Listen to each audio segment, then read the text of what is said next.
Breaking news, ladies and gentlemen. Southcom has canceled Christmas and Thanksgiving. Well, not literally, but they're telling troops, you better stick around and not go anywhere. Why? What happens in the past when we look at similar scenarios and steps? Does this lead to conflict? Does this lead to war? Well, I've got information that is literally hot off the press. Check this out. Christmas canceled for U.S. troops surrounding Venezuela. The Telegraph. Latin Times. U.S. forces stationed near Venezuela restrict leave in upcoming days. Christmas canceled for U.S. troops surrounding Venezuela. Yahoo, The Hill, read all about it. So what is going on? So this is what I can confirm. Multiple OSINT and regional trackers report that U.S. Southern Command is restricting or limiting leave over Thanksgiving and Christmas for forces tied to the Venezuela theater. The wording in what we can see is restricting, limiting leave. This isn't an official public memo saying all leave is canceled, but functionally, it does indicate a higher than normal alert posture for that period. Also, FAA alert, airlines suspending flights. 6 different companies right now have restricted flights. There's GPS jamming going on in the area right now as well. And the Cartel de los Sols, you probably heard about this the other day, the U.S. State Department has formally designated Cartel de los Sols as a foreign terrorist organization. This is effective today, and it's now listed on the official FTO list. The Federal Register notice confirms the legal step and effective date. You can read about this Federal Register. Reporting notes that this cartel is really a network of senior Venezuelan military and government figures tied to narco trafficking and corruption, basically a state-linked criminal structure. Now, I found a post today from GLP. I don't know if you ever go on the website. They have some great news sometimes and some completely crazy news sometimes. It's an eclectic group of people. Sometimes you get some great information and you just got to really shift through it. But listen to this post that I found on GLP. And I did some research to find out how much of this I can confirm, and we are confirming the majority of this. The Trump administration just designated Venezuela's cartel. Oh, let me start over. In the last 48 hours, the U.S. basically flipped the switch that always comes right before a war. And GLP is acting like it's just another Monday. GLP stands for Godlike Productions, if you didn't know. Southern Command literally canceled Thanksgiving and Christmas leave for troops. That does not happen unless something major is about to go down. Ask any vet here. That only happens before boots move or missiles fly. 6 airlines just suspended flights into Venezuela after the FAA issued an alert about heightened military activity. That's the same thing that happened right before Russia invaded Ukraine and before the U.S. hit Libya. The Trump administration just designated Venezuela's Cartel de los Sols as a foreign terrorist organization. That means the U.S. now has legal authority to strike Venezuelan military targets without declaring war. This is the legal trigger they used before Afghanistan and Syria, according to the report, according to this post. This isn't some rumor. It's an official mechanism they always use before the first strike. Well, I don't know about always, but often. Meanwhile, 30% of U.S. deployable naval power is sitting in the Caribbean with Tomahawks loaded and Marines staged in Puerto Rico. Interesting. Well, let's look at the news. Let's look at what we can verify right now.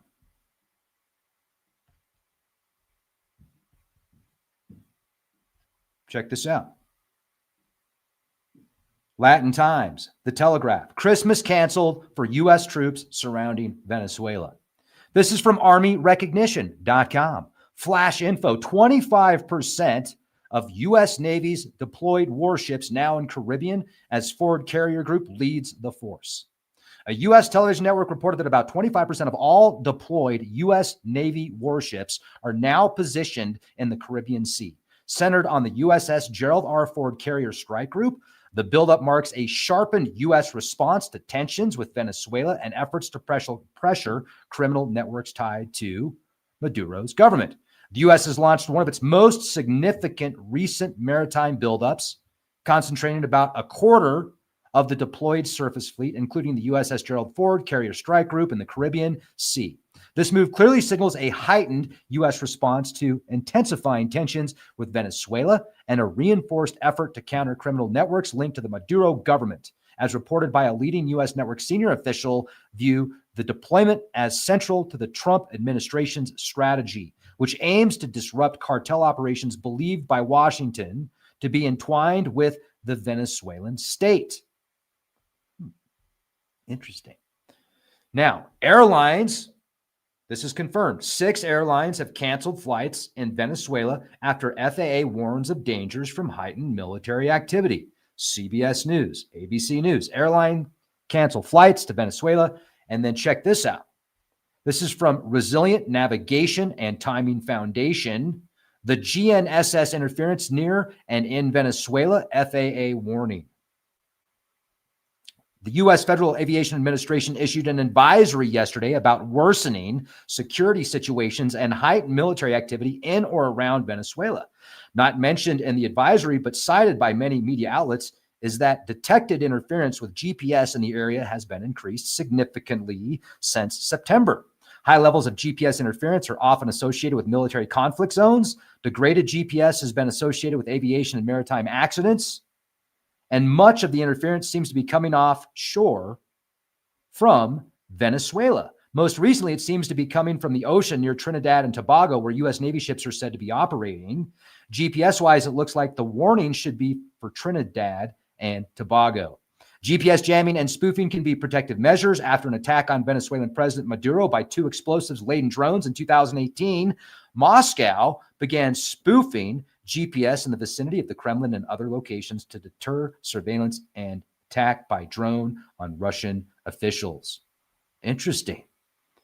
And to add to this, I'm going to do a separate report on this, but Dutch military has opened fire at drones over the Volkel Air Base. Yeah, they tried to shoot them down, and guess what? They couldn't. They got away.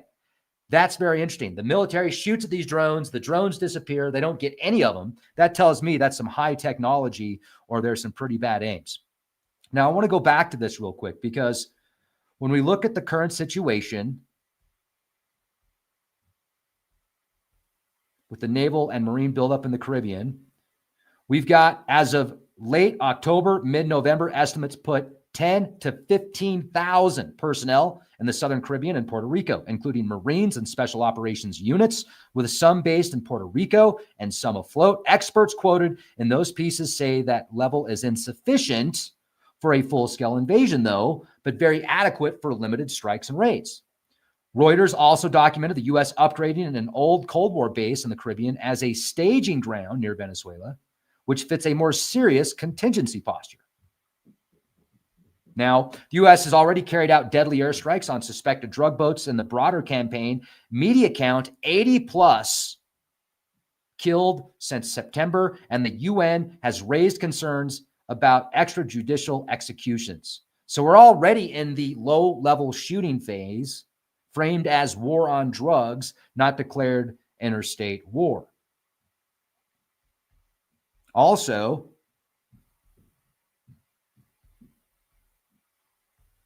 Southcom, if you're not familiar with Southcom, I mean, you probably are, but Southcom, just in case you didn't know, is one of the 11 unified combatant commands of the U.S. Department of Defense. It is the U.S. military command responsible for Latin America, the Caribbean, and the surrounding waters, including the approaches to Venezuela, Cuba, Colombia, the Panama Canal, and much of the Caribbean Sea. Interesting, the Panama Canal. Remember several months ago when we said, we're taking the Panama Canal back and we're booting China out of here? And then things seemed to be going the U.S.'s way. And then China said, wait a second. And then people kind of forgot about that. We need to get back into what's going on out there in the Panama Canal right now as well.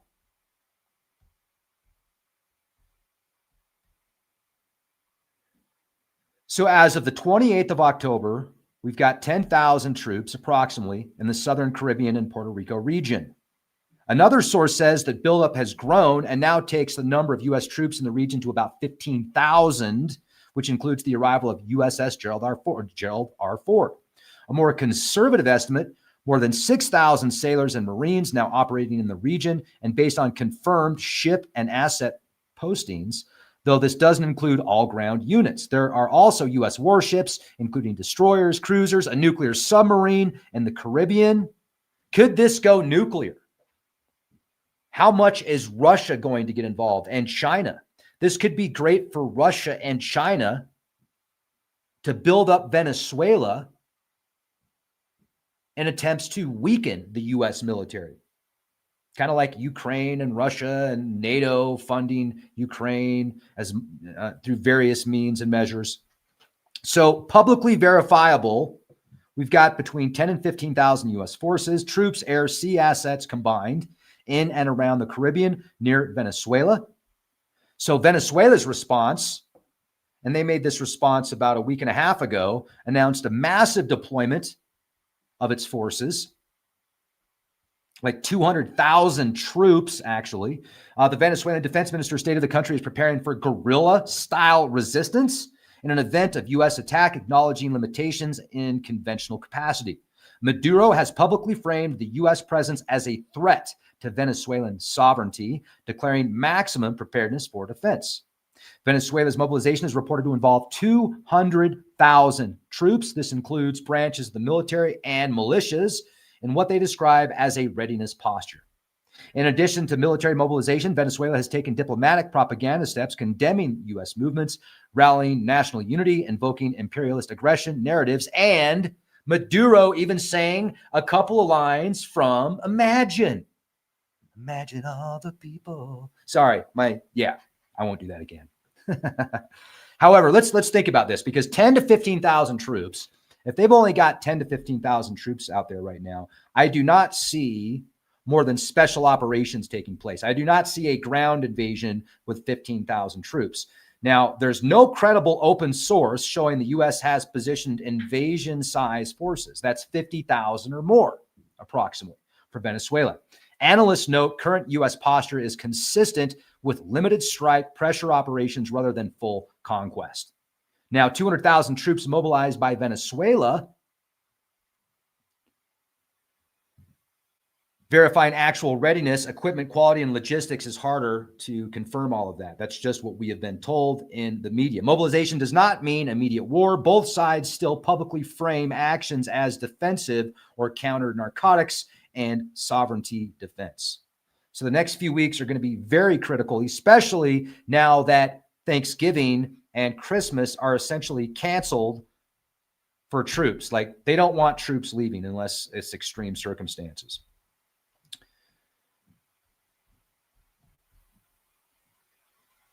So we're going to find out. But I did a deep analysis. I did a really deep search as to why this is going on. Now, we know the official story, right? We know the official story. They're saying the official story is counter narcotics operations and threats posed by the Cartel de los Soles terrorist organization, which is now a terrorist organization, which could have a multitude of ties through the Venezuelan military. And it is also a narco-terrorist group, the U.S. claims, embedded inside Venezuela's government and military. The narrative is identical to past pre-intervention language, Panama, Afghanistan, and Syria. So it is historically consistent with the run-up to limited strikes. Afghanistan, the Taliban, they called them narco-terrorists. Syria, the ISIS networks. Panama, Norwegia. Now, these are some of the unofficial and speculative reasons which have been allegedly leaked or widely discussed. First one, to prevent Russian and Chinese military expansion. Venezuela has invited Russian advisors, Iranian Quds Force trainers, and Chinese cybersecurity units. Some claim U.S. intel believes Russian S-300 crews are operating inside Venezuela. The second unofficial reason, speculative, is to protect Colombian border and prevent spillover. Colombia is a U.S. ally and heavily destabilized by Venezuelan gangs and militias. The third would be to seize or neutralize Iranian missile shipments. Repeated intelligence hints at Iranian precision guided weapons, possible cruise missiles, drone technology moving through Venezuela. The number 4 would be to stop narco gold smuggling tied to Hezbollah. This is a big one in intelligence circles. Venezuelan generals, narco networks, Hezbollah financing reported through DEA channels for years. And then also number 5 would be the massive oil play. Venezuela has the largest proven oil reserves in the world, a regime unable to extract it, U.S. refiners desperate for heavy crude feedstocks, and geopolitical realists say the U.S. wants to reset Venezuela to stabilize global energy. So those are some of the speculative reasons, unofficial. Now let's get into some of the deep state speculation or the conspiracies that are being talked about. A planned quick strike war before the 2026 election. The U.S. leadership wants a victory war to boost political standing. Number 2, the U.S. recovering secret tech weapons hidden in Venezuela. Some OSINT chatter claims Iran has basing rights. Potential Russian hypersonic research is being tested in Venezuela, and Venezuela has underground Quito tunnels used for weapons or cyber operations. Did I say that right? Quito tunnels? Now, none of this is confirmed, so this is all deep state speculation and conspiracy right now. Also, gold, crypto, and black budget financing. Some claim Cartel de los Soles controls massive gold mines, crypto laundering hubs, shadow banking networks used by global elites. So the FTO designation would allow the U.S. to seize international assets. Humanitarian crisis cover story. Some analysts believe the U.S. wants to forcibly deliver humanitarian aid as an excuse to enter strategic zones. Preparation for larger conflict with China and Russia. Turning Venezuela into a pro-U.S. state would eliminate Russia's only Western Hemisphere ally. That's a big deal. Block China's port access, another huge deal. And secure mineral oil fields. All 3 absolutely big deals. Some believe this is phase 1 of a broader Cold War II ring fence strategy. So, bottom line, huge military buildup, yet not quite big enough for a ground invasion publicly. Leaving restrictions are not normal, or these restrictions are not normal unless expecting possible operations. The FTO designation is a major legal trigger. Venezuela is mobilizing on a scale that indicates they believe a strike is possible. U.S. force levels are consistent with limited strikes, not invasion. The internet hype that war is 100% guaranteed in 10 days is absolutely speculation. We can't confirm that there's going to be a war in 10 days. Probably not, at least publicly. And public data doesn't show the resources for a full invasion.